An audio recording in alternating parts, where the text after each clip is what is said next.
Yeah.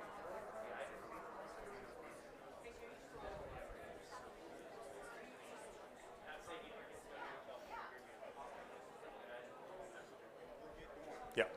Good morning, everybody. Welcome to the World Day Expo. I'm here in Madison, Wisconsin. Hope you're enjoying your expo here. This session here is Dr.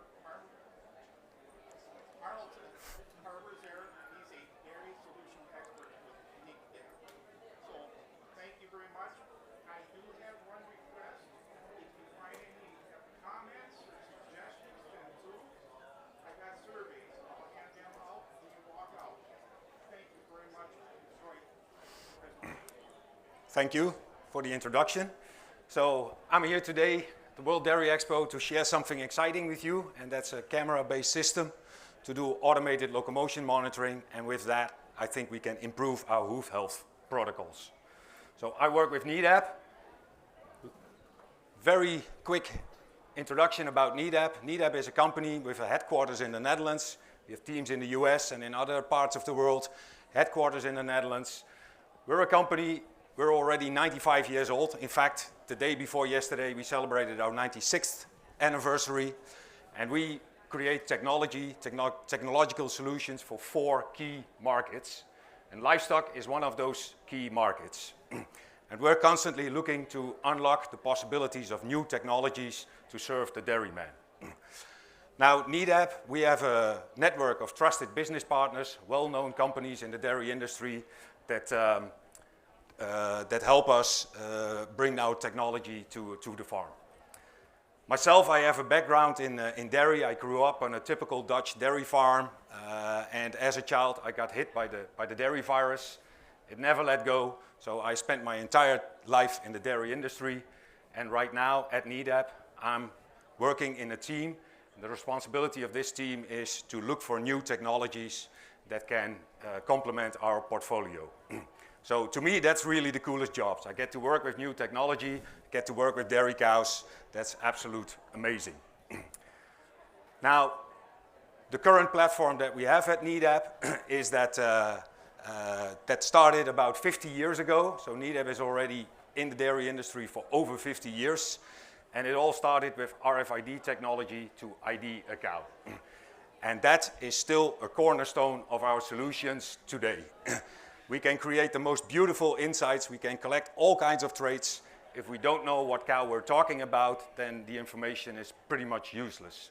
So ID is a very big part.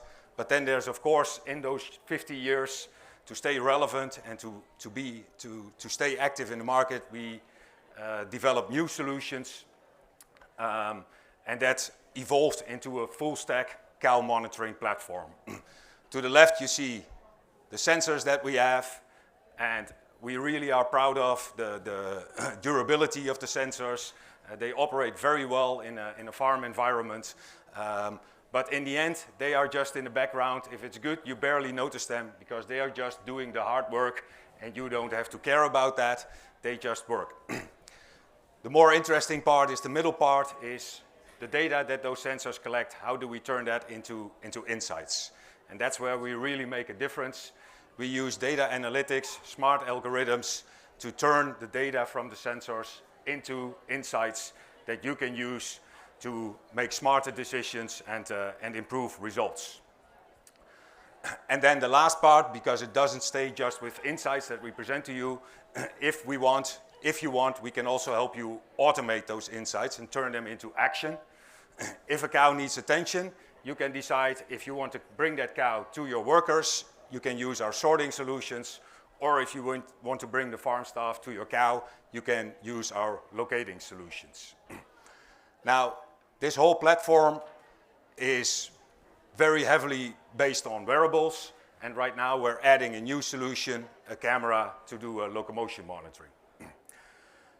And why do we do that? Well, like I said, we're in the dairy industry for over 50 years, and we're very committed to remaining in the dairy industry, so we want to be there for the next 50 years as well. And that means that we constantly need to be scanning new technologies that can add to our existing portfolio. And the way we do that is we look at what technologies are out there and when do we feel that they are good enough to operate in a farm environment. Now, the last couple of years, there's been a lot of progress in computer vision. And just to be very clear, computer vision, what I mean with that is it's a camera collecting a video stream, but it's also the data analytics that analyzes the video stream. We're not asking you to watch a video feed, we're analyzing the video feed to turn it into insights. And especially the last part, analyzing the video stream, there's been a lot of progress in the last couple of years. And we feel that they are now at a point that they are ready to be used in our industry. So Nedap, we see computer vision as a new technology that complements our existing portfolios so that we can deliver insights to farmers that we currently do not have. And computer vision, like we have now launched the first insight, but there are many more to come. We want to be, computer vision is here to stay, and there's a lot of stuff that we can do with computer vision that will add value. So, what is it that the first application? Well, it's called Nedap SmartSight. It's locomotion monitoring, because what we're looking at is if we want to develop something with computer vision, then what is the first thing that has value to a dairy farmer, that is at Nedap's core business, and that we would like to add to our portfolio. So SmartSight locomotion monitoring really is the first thing that we add to our portfolio, and that is because every step counts. And this is especially true for dairy cows. If cows don't walk as they should, if they become mildly lame, it immediately affects their behavior, it affects their lying time, affects their eating behavior, it affects their welfare, and ultimately their productivity. So, just a little bit of background. With SmartSight, we give you a full locomotion history of every cow at your fingertips. And just to share with you, how did we get there? We started this process 3 years ago with the development. So we started developing the solution, and then 1 year ago we started a validation trial in the US market. So what we did with that is we installed cameras, we did a trial, and what we really wanted to see is, does it really add value, and do our farmers able to capture that value? So over the last year we've installed cameras at more than 10 farms. We're monitoring over 30,000 cows, and in total in the last year we've collected more than 8 million locomotion scores on those cows. Now the purpose of the validation was, like I said, are farmers really seeing the value, and are they able to capture that value? And I must say that the results of that validation trial were really successful, which means that as of today this Nedap SmartSight solution is commercially available in the United States. The rest of the talk I'll be talking about 3 things, and if you are looking back at this presentation, I just want you to remember 3 things from this talk. What is it? A camera for locomotion scoring. So what? What does it do? It can do early lameness detection. And now what? What's in it for you? We can improve hoof health protocols, spend our time on the cows that actually need to be trimmed. So the first part, and now in the rest of the talk I'll be working through those 3 parts. So the first part, what is it that we have? Well, a camera for automated locomotion scoring, every cow, every milking, every day. And just a quick overview of what that looks like. To the left, the top view camera, a cow walking underneath the camera. We collect the video stream, we collect the ID. Together, the video stream and the ID of the cow, they are going to an edge device, as we call it, so an on-farm device that processes that, turns it into locomotion scores, and those locomotion scores are uploaded to your favorite farm management software. It can be the Nedap Now platform or your own preferred herd management software to give you the insights and work with them. And maybe nice to show, like when we started this development 3 years ago, we of course had to convince our senior management as well that this was a good idea to do it. So we did all the basic stuff, ROI calculations, market size, problem statement, all of that.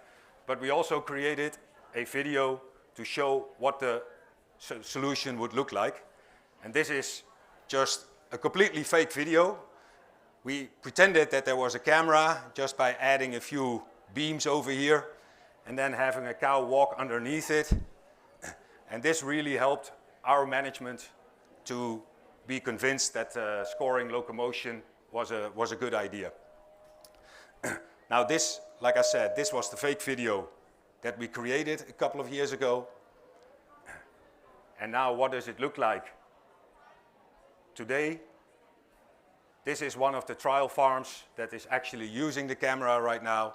And as you can see, the camera on top, there's 2 exit alleys over here, the camera on top. So it's still a pretty easy add-on, very little installation work. Cows pass underneath, and that's when their locomotion score is scored. So really what we need is, we need a place where cows pass single file. The cows need to be able to show their normal walking behavior, and every cow passes that spot, and then you're good to go. So any place on a farm where those 3 conditions can be met, that's good. Now, of course, the 2 most logical options are return alleys from parlors, or if you have a parallel parlor, the parlor entrance can also, we can also use that for locomotion scoring. And maybe very good to explicitly state that if cows walk through a footbath, that's not normal walking behavior. So we don't want a camera over a footbath. That's not the way you can do a proper locomotion scoring. We as humans don't score cows coming out of a footbath if you want to do locomotion scoring. So the camera also doesn't like that. Now, like I said, it's a camera that's a top view camera. So just a quick sketch of what that does. If a cow walks underneath, the camera scans the video image, sees a cow in the video image, analyzes that and assigns a locomotion score, just when cows are passing underneath the camera. Now the challenge with that is we as humans, if we do locomotion scoring, we're always looking at the side view, because then we can see the legs, where she puts her feet, all of that stuff.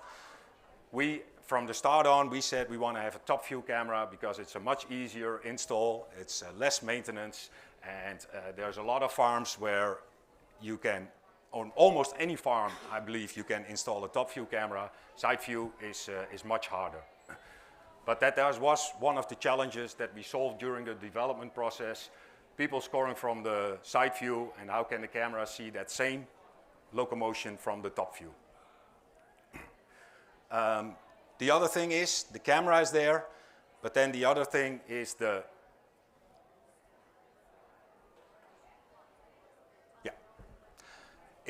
on-farm device. So this is just a small computer, doesn't have to be near the cow, only the camera is in the farm environment. This can be in your office, in a technology room. The camera is power over Ethernet, so it's connected to these edge devices, and these do the hard work. This is where the video data is analyzed and where we assign the locomotion score. And we very deliberately choose to have an on-farm device. And the reason for that is the device is really dedicated to do real-time processing. Doesn't have to do anything else than just collect the video stream, analyze it, and assign the locomotion score. And with real-time processing, I mean that once the cow is out of the video feed, we have her locomotion score. So people very often ask, how many cows can this camera score per hour? Well, basically, the limit is the cow itself. If the cow can show her normal walking behavior, she's not being rushed, then this device can keep up, and we have the locomotion score on that cow. The other thing why we choose for an on-farm device is we don't have a requirement to have high-speed internet. If you want to upload video data to the cloud, it requires a lot of internet bandwidth, so you need a high-speed internet connection. The only thing we send to the cloud is the cow ID, the timestamp, and the locomotion score. So we don't need high-speed internet for scoring the animals. If your internet is down, but your camera and your device are still up, then it will happily continue locomotion scoring those cows. It will store the data. Once internet is back, it will push it to your herd management software, and you will still have the scores even from the days when the internet was down. So this device, because it's on farm, it collects the video data, it runs there 24/7, so it can score every cow, every milking, every day.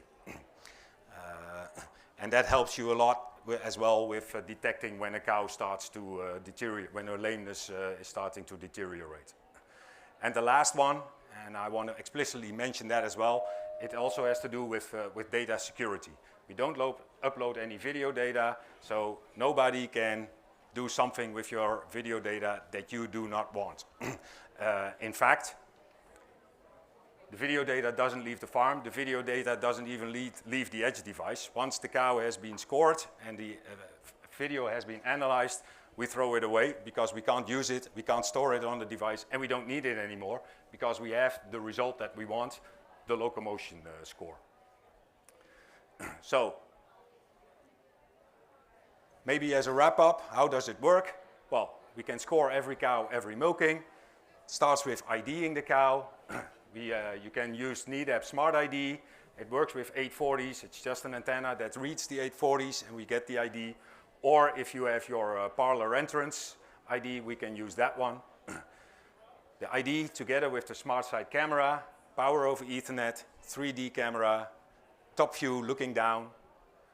And then those two streams together are sent to the AI-powered software, so the on-farm processing, and that data is presented to you in the Nedap Now platform, anywhere, anytime, on your laptop, on your phone, on your PC, whatever you want, or in your favorite herd management system. So this is basically what the system looks like. So then, of course, the question was, okay, now, so what? What's in it? Why does it matter? What problem do you solve for me with this technology? Well, it's early detection of lame cows. And why is early detection of lame cows, why is that important? Why tackling lameness matters? Well, there's a lot of evidence from science, but I think any farm, anywhere in the world, they have some kind of, if you talk to a farmer, they have some kind of hoof health protocol. You have your protocol for your foot baths, you have your protocol for your trims. So why tackling lameness matters? Well, because every farmer knows that you have to handle your lame cows in some way or the other. So that to me is, of course, already very important evidence. But then there's also some more scientific evidence.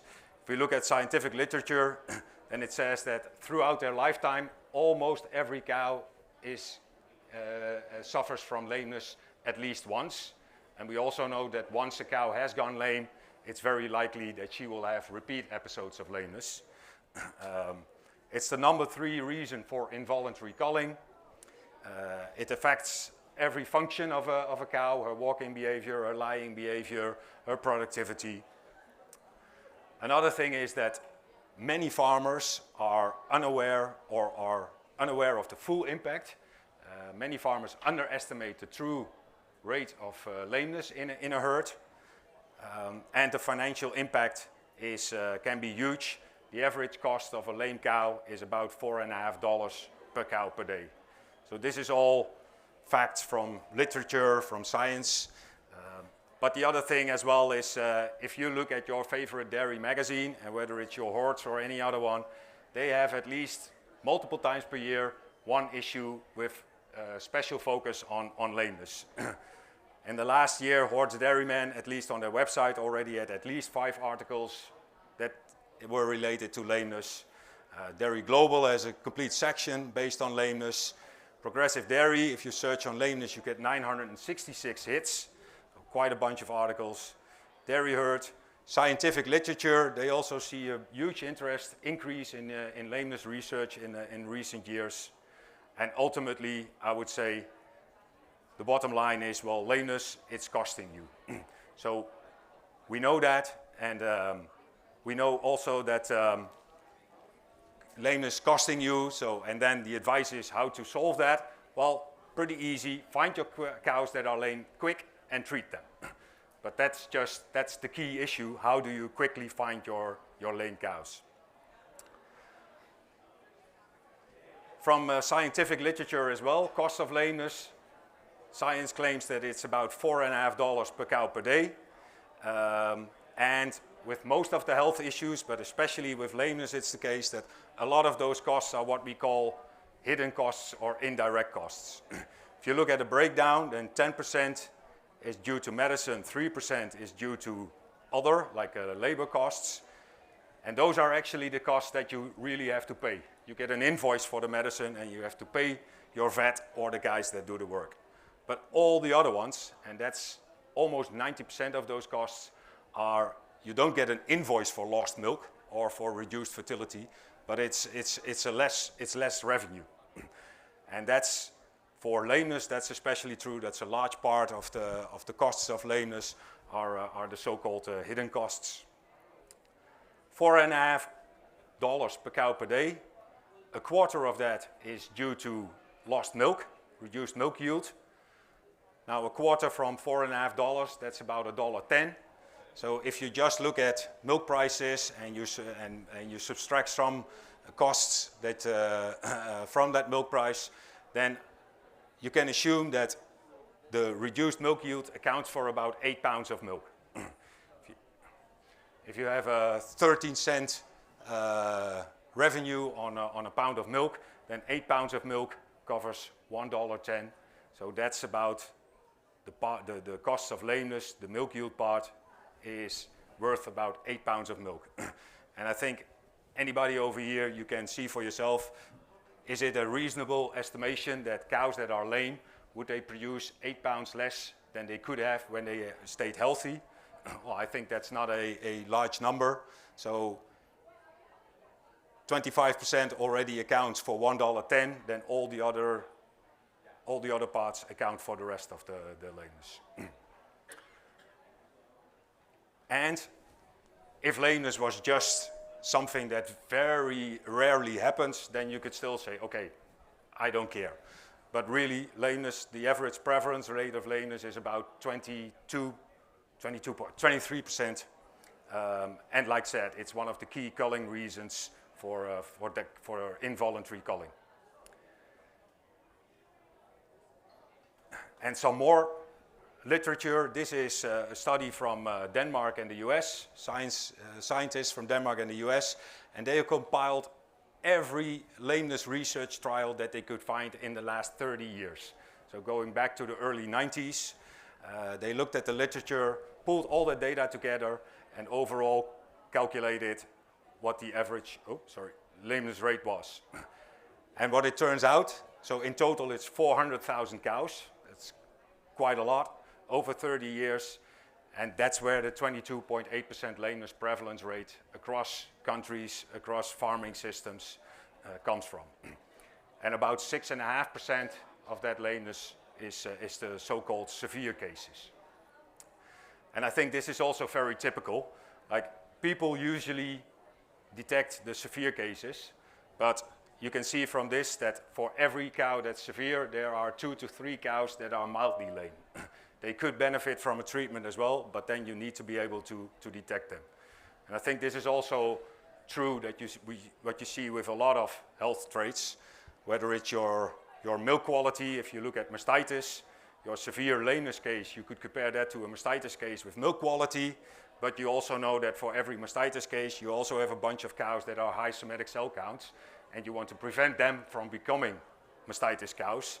So the lameness is also comparable to what we with milk quality would call high somatic cell counts, the subclinical cases. The other thing that came out of this research is that over the last 30 years, the lameness rate has stayed pretty stable. So there has been no improvement in lowering lameness prevalence. And then if you think of it, back in the 90s, compare that to today's barn, I think we've invested a lot in cow comfort.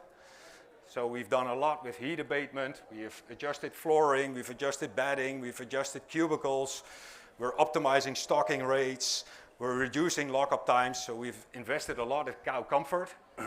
All of that, I think, with the ultimate goal to keep our cows more healthy. So you would hope that that also shows in lameness.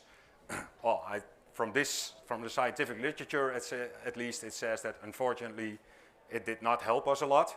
So there's another, we need something else to help us catch lame cows. And the last bit, so this is Dr. Kramer from the University of Minnesota, a well-known hoof health expert in the US. And he also says that, so from science, I think we know pretty well how to treat lame cows. There's been a lot of trials with what's the best way to trim a cow, what do you need to do to prevent, or when a cow has a sole ulcer or a white line or warts. So effective treatment, we're pretty good at that. And then the other thing is, yeah, just catch them early. And that's easy said, but how to do it. So his goal is also, he feels that cameras can also help to catch cows early. And I think this last bit, technology alone is not enough. I think that's also a very relevant statement. Technology can do so much, but really the camera is not going to solve your lameness problem. The camera can detect those cows, and the follow-up of that is and will always remain very much a human task, and the absolute necessity to really capture the value of these systems. Catching the cows, if you don't treat them, nothing will change. So the camera can definitely help in solving one labor-intensive task, and that is monitoring locomotion. What's the traditional way that we do that? Well, or what's the way up to today, I guess? How do we catch lame cows? Well, it's usually watching cows, somebody watching cows. Whether it's your, and if you want to really do that very well, you need to have specialized labor, really focusing on just looking at cows and locomotion scoring them. But I think we have to be realistic. That's not a really realistic scenario. So what we usually do is we do it while we're doing other things, and that basically means that we can catch the severely lame cows, but not the other ones. And again, you could compare this to your milk quality as well. You can catch your mastitis cows in the milking parlor, but let's say you don't have DHI tests or CMT tests or on-farm culturing devices, and you would want to catch your high somatic cell count cows. Just by watching milk, by force stripping, you don't catch your high somatic cell count cows. We have technology that can help us with that. And with lameness, we're still relying on human visual observation as the only way to catch your lame cows. So with the current way, we're good at detecting severely lame cows. We're not so good in detecting mildly lame cows. And especially we're not good in detecting cows that show a decrease in lameness. So if we have a cow that is always healthy and then starts to decrease in lameness, we're very bad at catching that because we don't know what her walking behavior was yesterday. So we can use automation to help us with that. And automated locomotion scoring means that we have the camera and the edge device and the on-farm device to analyze the video stream. And I think that this is much more than just a replacement for your manual observation, because the camera is we're not only analyzing the video stream, we're analyzing it for every single cow, not just the severely lame cows. We're at the same time catching her ID. We don't have to write down numbers. At the same time, we're analyzing all that data, comparing it to her previous locomotion scores, take into account her trim history, and upload all of that data to your favorite herd management software so that you get your work list with cows that need your attention. And I think that's completely something else than just a bunch of cow IDs in a random group chat on your farm, or just a bunch of cow IDs on a piece of paper, which is usually the result from a manual locomotion scoring. So how do we go from camera to action? Because it's nice to have all of this, but how do we turn this into actionable insights? So this is an overview of the work list that we generate with the software. And what we do is, this work list, we rank the cows based on their priority for trimming. So this is a 2,500 cow dairy. At this given point in time, there were 9 cows that we identify as being strong decline. So their hoof health was at a certain level, and then they started to deteriorate. And those would be your first candidates for trimming. You only have so many trim slots per week, so you want to make the most effective use of that. If anything, you start with these cows and work your way down. So this is just a quick overview for the dairy farmer, like what type of lameness issue does this cow have. And then over here we also have a locomotion score. The red is in the severely lame category, orange is in the mildly lame, and green, cows that are still in the green zone, so they are still in the healthy, but they are still declining. So if you really want to catch them very early, you might even consider pulling these cows in the trim chute. Now, one example of these, like for instance, cow 1808, she's a 49 on a scale from 0 to 100, so she's just in the mildly lame. Well, if you pull up her history, you can see that in the last 2 weeks, or in the last 2 weeks, in the last 2 weeks, she was almost every time she had a near perfect mobility, and then a couple of days ago, she started to decline pretty rapidly. And now she's just in the mildly lame category, but she has what we call a strong decline, because this cow could definitely benefit from a trim, because there's a reason why she was always healthy and now starting to deteriorate. So do you want to trim every cow that just goes from green to the orange? Well, probably not, because what I just said to you, on average about 20% of your cows will fall into the orange and the red category.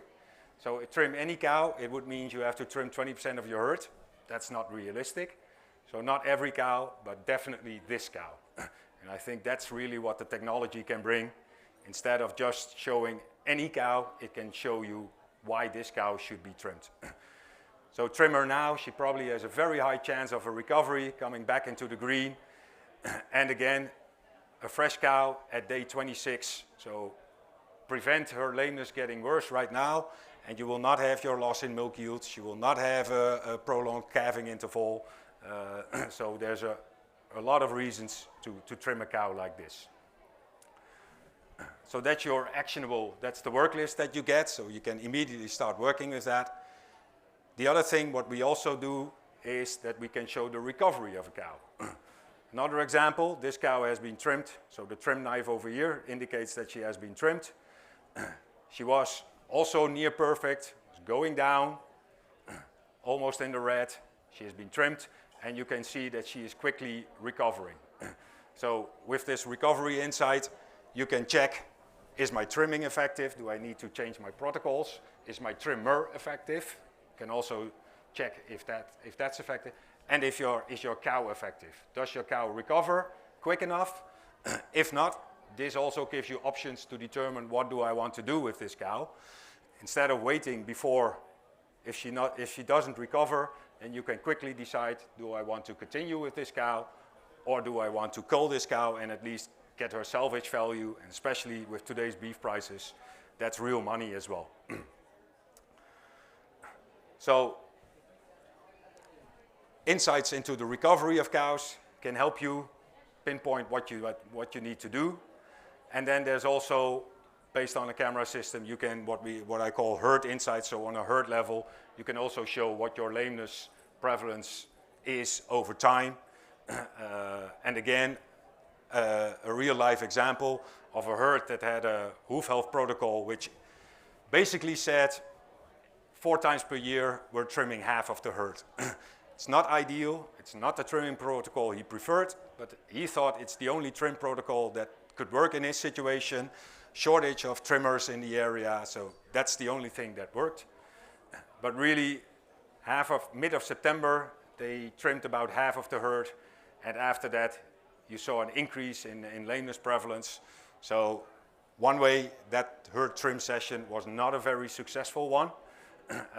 He hadn't noticed it himself just by looking at the cows, but this really helped him to make a management change, and he was now committed to really change, to go from a herd trim to a weekly trim and only trim a specific number of cows every week, and to help get that lameness prevalence rate down.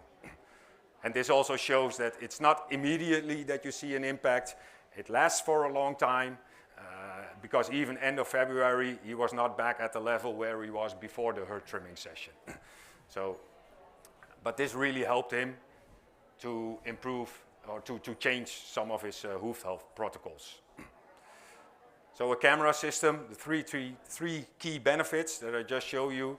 The immediate action that you can do, you can work with the cows tomorrow, you get direct feedback on the cows, whether they're improving or not, and you get your strategic feedback on herd insights to improve your hoof care management or analyze the impact of other interventions on the farm.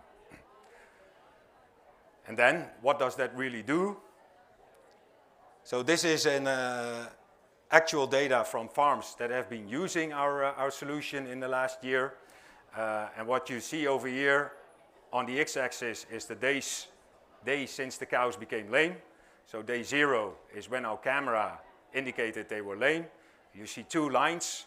Before day 0, they're pretty much similar. Cows are healthy, starting to go down, become lame.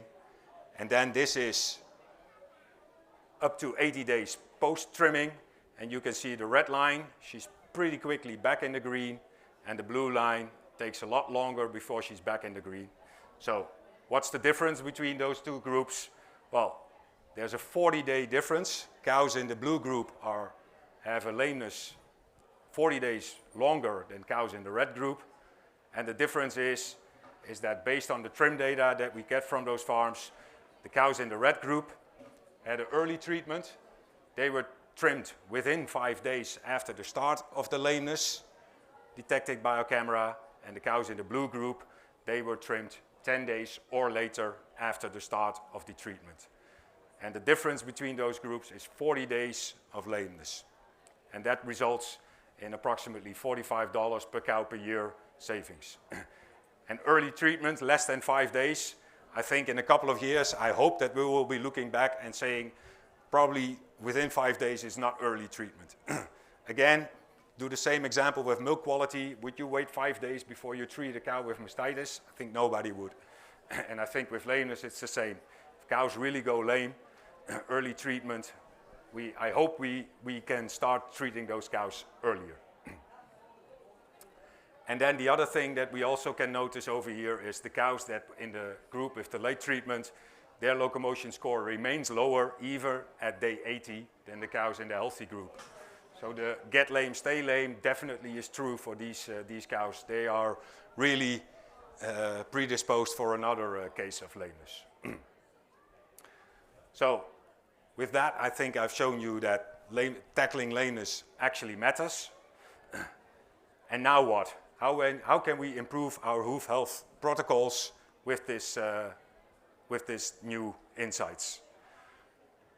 A very quick look, what does a typical hoof trimming program looks like? Industry experts like Carl Berge. This is a very typical hoof trimming protocol. 2 trims per lactation, 1 at around 120 days in milk, 1 before dry off. According to Carl Berge, that's the most important one. You prepare your cows for a successful transition. So at dry off, you always want to trim your cows. Mid-lactation trim. You do some, you consider your housing, if that needs to increase your trimming frequency because of a special housing or management strategies that you have. You know how many cows you can trim per trim session, so you can determine your trim schedule. Do I need weekly trimming, bi-weekly trimming, 2 days per week, etc. And the last part he says is collect your hoof health data and evaluate them, and based on that, make adjustments to your trimming program if necessary. And this is a really simple protocol. If I know the calving date of a cow, I can already say when she will be in the trim chute around 120 days later. If I know when a cow will be is pregnant, then I know her dry off, and I know already when she will be trimmed at her dry off. But this definitely ignores one thing. It's ignoring all the differences between animals. This is fully what I call calendar focus. So you have your calendar date, you know when you trim her. But is that really the most effective protocol that we have? Well, I think up to now, this is probably the only protocol we could have, because we didn't know much about the differences between animals. So what we were really looking at is how can we keep a protocol as simple as this? This is a very simple work list in your herd management software. It's easy to pull it up. How can we keep it as simple as this, but add the fact that cows can really, that cows do change? So again, what I want you to remember from this session today is this slide. You go from calendar focused, go to animal centric. And I think that's the essential part.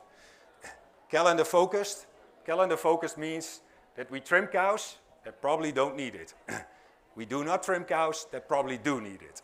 So it's an ineffective use of your hoof trimmer's time.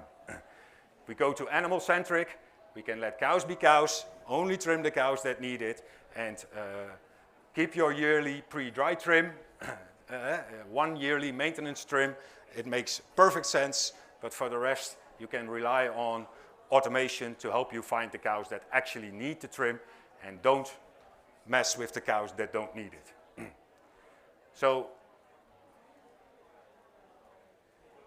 that got me thinking, why do we want to trim healthy cow? How can we change from calendar focused the protocol based on insights from SmartSight? And what I did, and this triggered me because I've seen multiple of these examples. This is an example of a lameness, the locomotion score of 1 cow in 1 lactation, day of calving, day 0, and then this is when she went dry. She has been trimmed twice, 324 days, her pre-dry trim. Like Carl Berge said, okay, we'll always leave that in, that's your yearly maintenance. But then this mid-lactation trim for this cow, did that do a lot? Has that been effective? This cow, her locomotion score before trimming was she was almost perfect. And after trimming, she remains almost perfect. So was it really the best time to trim this cow at this point? Was that the most effective use? And I've seen many of these examples. So I've pulled all the data together, over 5,500 trims, and I could categorize those trims into were cows healthy at the time of trimming, were they lame, were they severely lame. And you can see that more than half of all the trims that we do, this is a combination of your protocol and your relief trimming, more than half of all those trims are cows that are healthy according to our camera. Now you can still say, okay, but if a lot of these cows still have lesions, then it was very effective trimming them. But if you look at the data, it says that 90% of those cows do not have any lesion. So we spend a lot of time trimming cows that do not have lesions. And you can see when cows are lame or severely lame, you see many more lesions in those cases. So is it the best way to trim cows that are in the green? Again, excess is weeks after trimming. Day 0 is the day of trimming. Minus 3 weeks before trimming. Grouping the cows on the day of trim, whether they were healthy, lame, or severely lame. And you can see that locomotion score after trimming of the healthy cows does not improve. Your mildly lame cows do improve, and your severely lame cows definitely improve. So it's effective to trim those cows, but the healthy cows, I think we can really question, do you want to trim those cows? Again, this is locomotion scoring.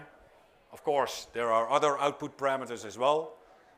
If you look at milk yield of those cows, milk yield at trimming of the healthy cows, 91 pounds, 91 pounds, and 3 weeks post-trimming, they were at 90 pounds. So the milk yield did not improve. In fact, it decreased a little bit. I think that's your normal lactation pattern. So my main message over here is trimming healthy cows did not improve their milk yield. Lame cows, slight improvement. Severe cows, a bigger improvement. But in this first column, the difference over here, I think is maybe even more relevant. Healthy cows are at 91 pounds. Lame cows 84 and severely lame at 75. So the drop from healthy to severe is probably much bigger than the gain you can get. So which cow benefits from a trim? Well, the cows in the bottom 2 categories much more than the cow in the top category. So why trim healthy cows? Well, I think there's probably not a lot of reason to trim healthy cows.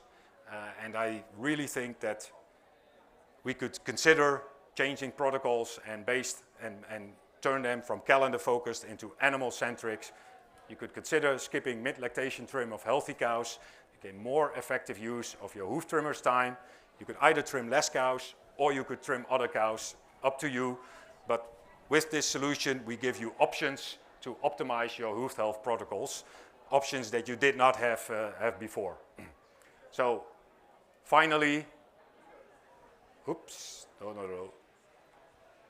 the smart side camera, together with the farmer, together with the trimmer, together with the cow, all of these 4 together, that really gives you a new era of hoof care starts now.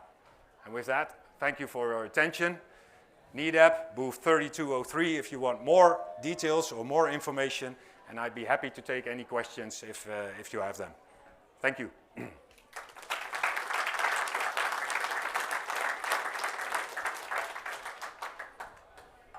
Yeah, there's a question over here. Oh, you have to wait for the mic for the recording. Excellent presentation.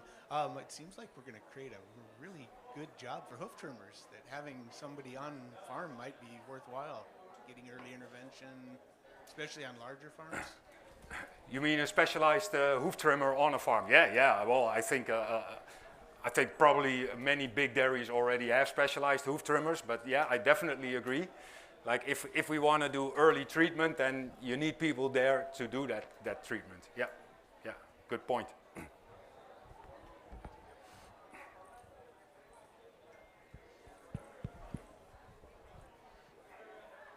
Any other questions? Well, if not, then thank you very much and hope to see you in the Nedap booth.